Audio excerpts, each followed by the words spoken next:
Student, जैसे कि आपको पता है कि हमारा चैप्टर नंबर 19 का स्क्वायर कंप्लीट हो चुका है अल्हम्दुलिल्लाह।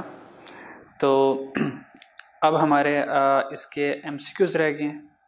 तो जब एमसीक्यूज़ हम कंप्लीट कर लेंगे तो इंशाल्लाह हमारा स्टैटिस्टिक्स का पोर्शन अल्लाह के फजल करम से कंप्लीट हो जाएगा। ठीक है जी। तो स्टार्ट करते हैं एमसीक्यूज़ पोर्शन चैप्टर 19 का स्क्वायर। 19.1 में वो कह रहा है कि अल्फ़ा हमारे पास 10% है। ठीक है, आपको पता है कि यहाँ पर हमारे पास डिग्री ऑफ फ्रीडम का स्क्वायर में दो जगह पर हमारे पास डिग्री ऑफ फ्रीडम होता है, एक टी टेस्ट में और एक का स्क्वायर टेस्ट में। आपको पता है टी टेस्ट में हमारे पास जो डिग्री ऑफ फ्रीडम होता है वो टी अल्फ़ा वो 2n-1 होता है। ठीक है, और जो का स्क्वायर में जो हमारे पास डिग्री ऑफ फ्रीडम होता है आपको पता है वो का स्क्वायर हमारे पास अल्फ़ा, ठीक है, r-1 होता है, रो-1 और c-1, यानी कि रो में से एक कॉलम माइनस कर दें और कॉलम में से एक माइनस कर दें, तो ये हमारे पास डिग्री ऑफ फ्रीडम होता है। ठीक, तो याद रखिए ये डिग्री ऑफ फ्रीडम हमारे पास का स्क्वायर का आ गया, r-1 और c-1, और वो हमारे पास जो दूसरा है t वाला n-1, ये टी टेस्ट में हमारे पास डिग्री ऑफ फ्रीडम है। तो याद रखिएगा दो तरह के हमारे पास डिग्री ऑफ फ्रीडम यहाँ पर नॉर्मली हमारे पास एग्जिस्ट करते हैं। ठीक, अच्छा, वो कह रहा है कि अल्फ़ा 10% है और वैल्यू ऑफ कह रहा है का स्क्वायर 0.05, कहता है 0.05 के अगेंस्ट का की वैल्यू क्या होगी और का स्क्वायर 0.95 इसके अगेंस्ट वैल्यू क्या आएगी। तो का स्क्वायर की वैल्यूज देखने के लिए हमें का स्क्वायर के टेबल पे जाना पड़ेगा। ठीक है, तो का स्क्वायर का टेबल क्या है उसकी बात करते हैं कि पहली वैल्यू याद रखें 5% है और दूसरी है 0.95% है। ठीक है, 0.95%। ठीक है, अब देखते हैं कि कहाँ पे का स्क्वायर है। ये का स्क्वायर का हमारे पास आ गया टेबल। आपको पता है का स्क्वायर की जो रेंज होती है वो देखें 0 से लेके पॉजिटिव इन्फिनिटी तक होती है, और फिर आपको पता है कि ये पॉजिटिवली स्क्यूड होता है। और याद रखिएगा का स्क्वायर में जो वैल्यूज चलती हैं ना वो राइट टू लेफ्ट चलती हैं वैल्यूज। ठीक है, वो क्या क्या चलती हैं, वो राइट से लेफ्ट की तरफ चलती हैं। ठीक है, जैसे उसने लिखा हुआ है कि 0.05 लेफ्ट पे 0.95 ऑन द राइट। ठीक है, तो यहाँ पर जो वैल्यूज चलेंगी वो चलेंगी राइट टू लेफ्ट वैल्यूज चल रही हैं। ठीक है, 0.05 फिर 1 फिर चल जाता है 0.995 आ गया। ठीक है, तो हमने वैल्यूज देखनी है दो, एक 0.05, तो 0.05 उसने हमें ये नहीं बताया कि डिग्री ऑफ फ्रीडम क्या है। अगर डिग्री ऑफ फ्रीडम नहीं बता रहा तो बाय डिफॉल्ट 1 होगा।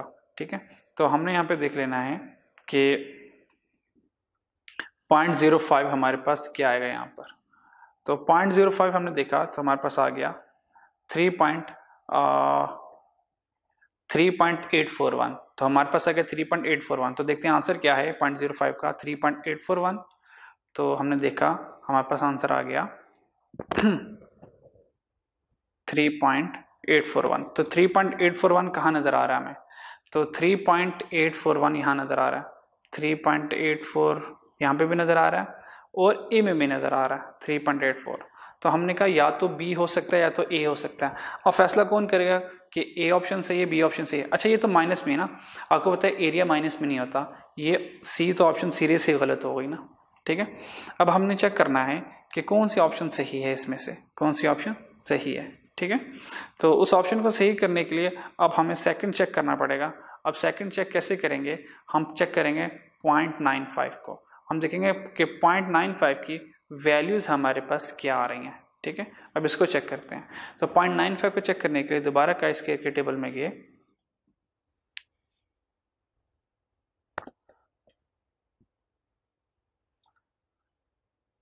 तो हमने का स्क्वायर का टेबल देखा तो का स्क्वायर में आ गया 0.95। तो 0.95 ये आ रही है 0.95, तो यहाँ पे वैल्यूज आ रही हैं ये वाली आ रही है 0.004। तो देखते हैं 0.004 कहाँ आ रहा है। तो 0.004 हमारे पास आ रहा है ये 0.004, ये देखें 0.004। इसका मतलब ऑप्शन कौन सी ऑप्शन करेक्ट हुई हमारे लिए, ये बीटा ऑप्शन ये करेक्ट होगी। ठीक है, फिर वो कह रहा है कि का स्क्वायर वैल्यूज रेंज फ्रॉम, का स्क्वायर की वैल्यूज कहाँ से कहाँ तक होती हैं हमें पता है 0 to पॉजिटिव इन्फिनिट, यहाँ पे प्लस नहीं लिखा लेकिन 0 to ये पॉजिटिव ही कंसीडर करेंगे, 0 to पॉजिटिव इन्फिनिट तक का स्केयर की वैल्यू चलती है। फिर 3 में कह रहा है कि थर्ड में कह रहा है कि if we want to test whether और not two sample are independent, कहता है if we want to test, अगर हम ये चेक करना चाहते हैं कि दो सैंपल आपस में इंडिपेंडेंट हैं या नहीं है। आपको बताएं इंडिपेंडेंसी को चेक करने के लिए जो हमारे पास टेस्ट होता है वो chi-square टेस्ट होता है। तो chi-square जो है वो इंडिपेंडेंसी को क्या करता है, चेक करता है। ठीक है, नेक्स्ट देखते हैं हमारे पास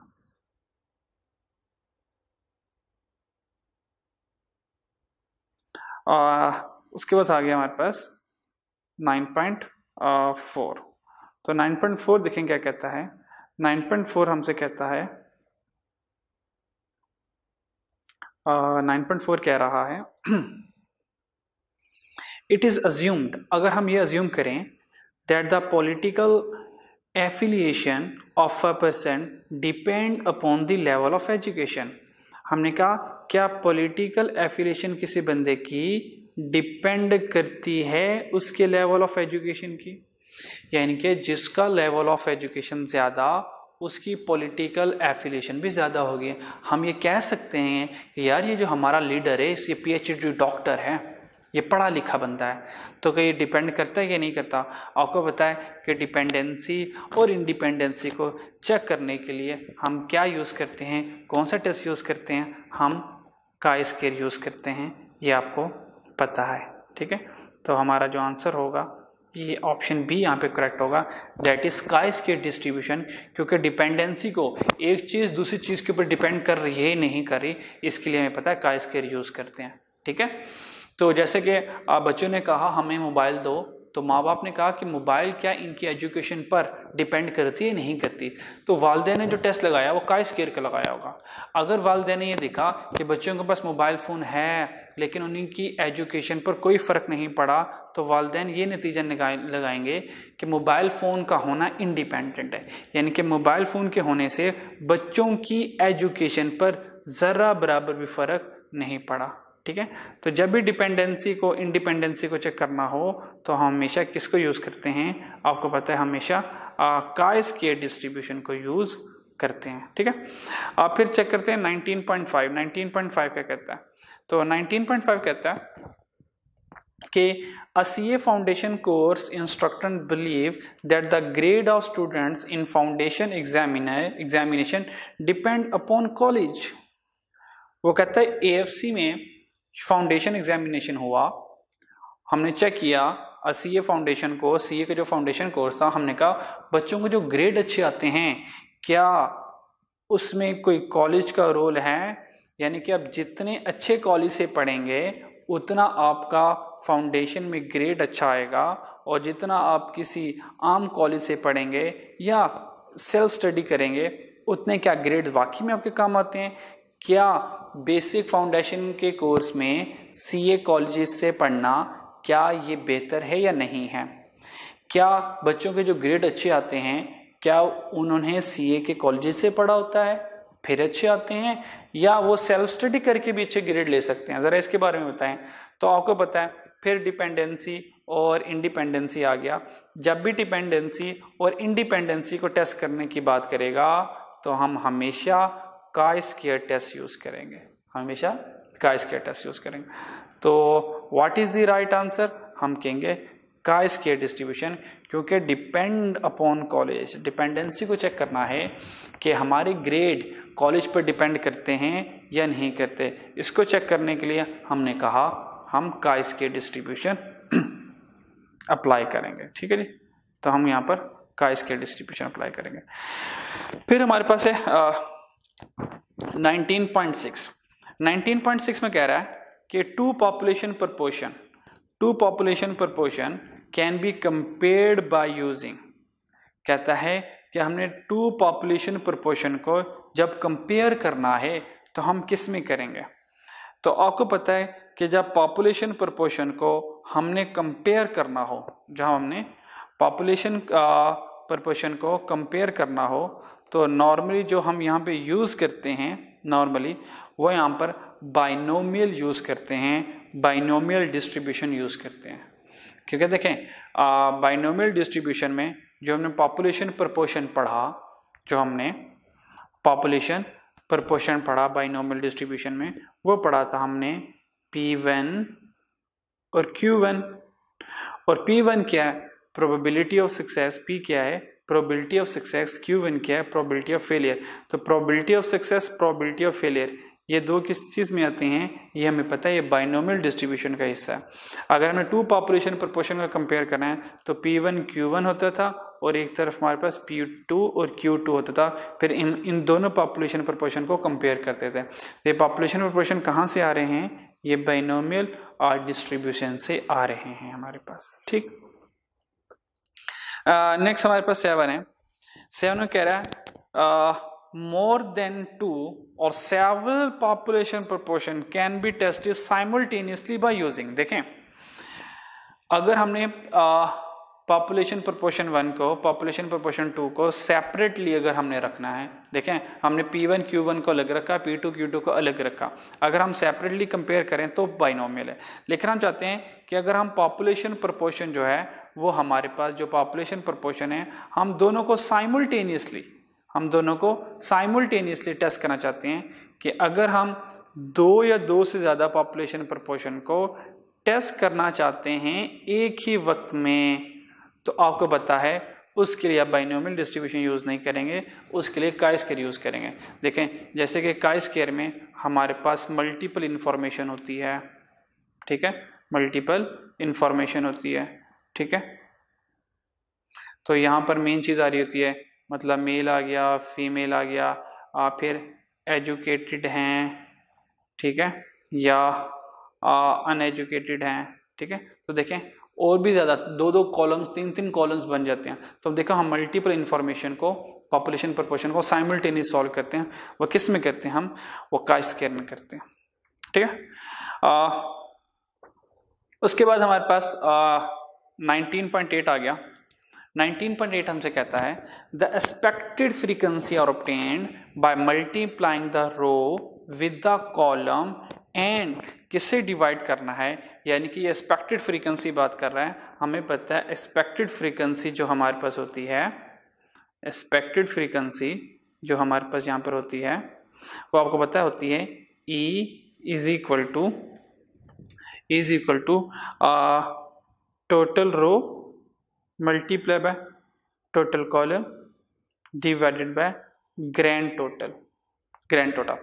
वो कह रहा है कि expected frequency mean E obtained by row total ये मीन TR विद मल्टीप्लाई क्या, कॉलम टोटल मतलब मीन TC, और डिवाइड किसे करना है?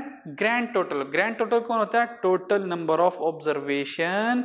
ये हमारे पास जो है ये ग्रैंड टोटल होता है, टोटल नंबर ऑफ ऑब्जर्वेशन। ये हमारे पास कौन होता है? ये हमारे पास ग्रैंड टोटल होता है। तो ऑप्शन ए जो है वो हमारे केस में राइट ऑप्शन होगी, ठीक है, ये हमारे पास राइट ऑप्शन हो जाएगा। क्लियर? फिर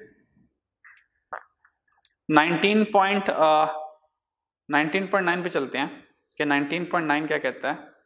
देखें, तो 19.9 हमसे कहता है when we want to test, जब हम ये टेस्ट करना चाहते हैं, when we want to test, जब हम ये टेस्ट करना चाहते हैं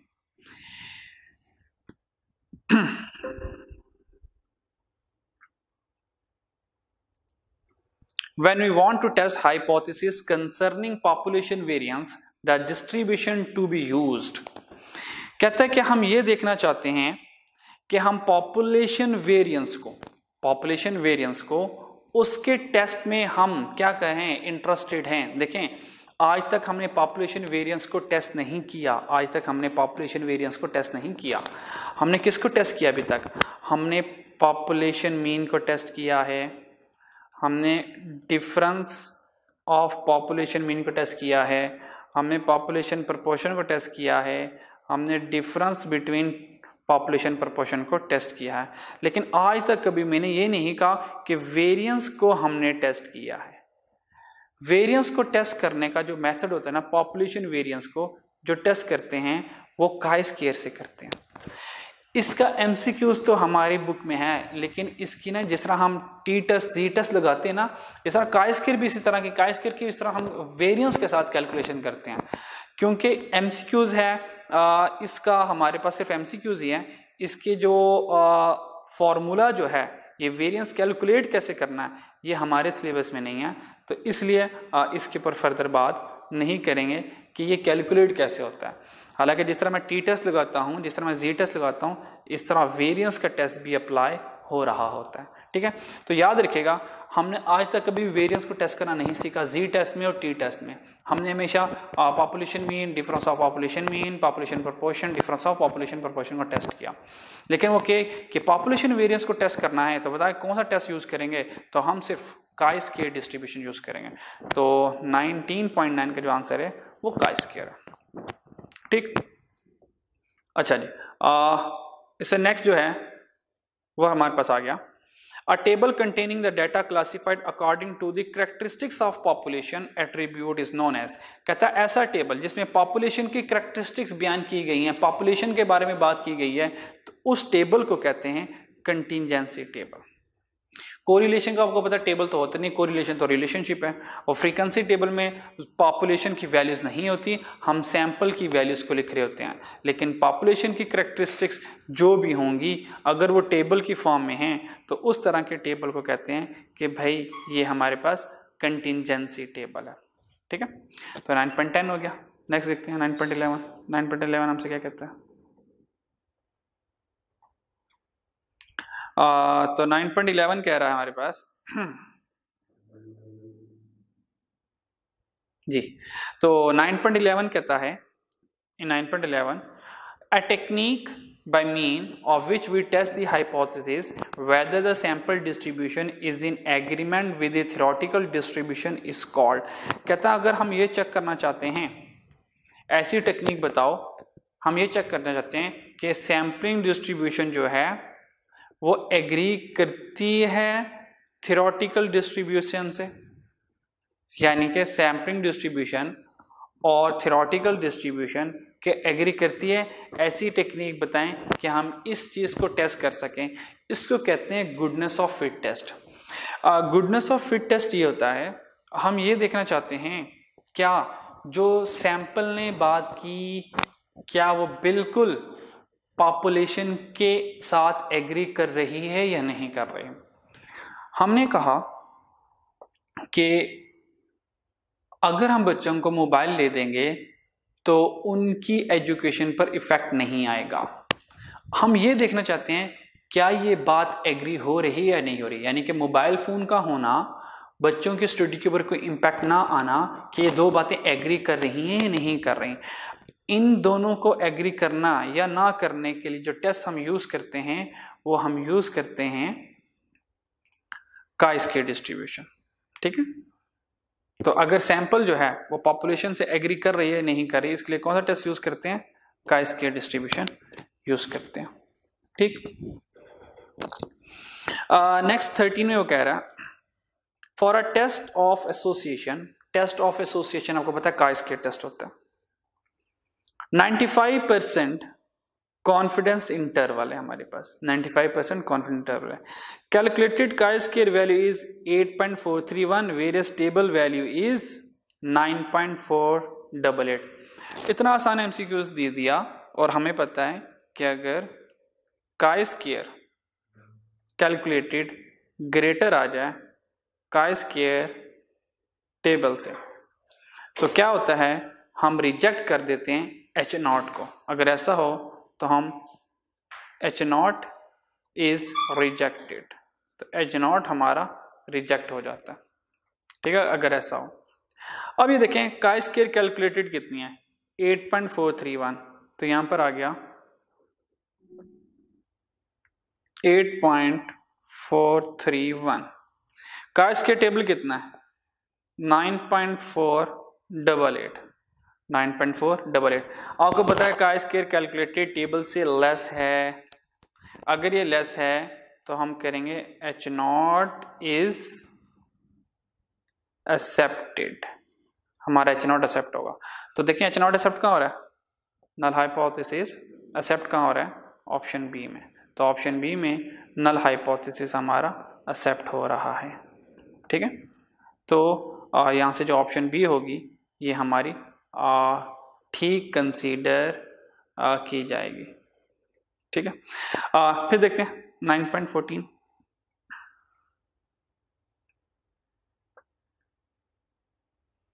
बस 2 MCQs रह गए, उसके बाद इंशाल्लाह ताला फिर कंप्लीट हो जाएगा। 9.14 में वो कह रहा है 2x2 कंटिजेंसी टेबल। कहता है ये जो 2x2 कंटिजेंसी टेबल है इसका मतलब क्या, हमने कहा 2x2 कंटिजेंसी का मतलब है इसमें 2 रोज हैं 2 कॉलम है। तो ये कहाँ लिखा हुआ है, 2 रोज और 2 कॉलम, ये लिखा हुआ है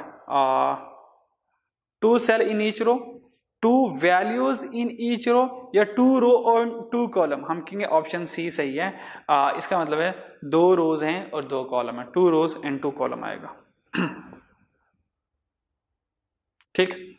last 19.15 chi square is a 2 tail distribution, not a tail distribution, 1 tail distribution. हमें पता है काई स्क्वायर जो है ये हमारा 1 टेल डिस्ट्रीब्यूशन होता है। तो chi square is our 1 tail distribution. तो हमने कहा ये 1 टेल डिस्ट्रीब्यूशन होता है, ठीक है। तो यहाँ पे स्टूडेंट हमारा अल्हम्दुलिल्लाह चैप्टर नंबर 19 भी कंप्लीट हो गया, ठीक है।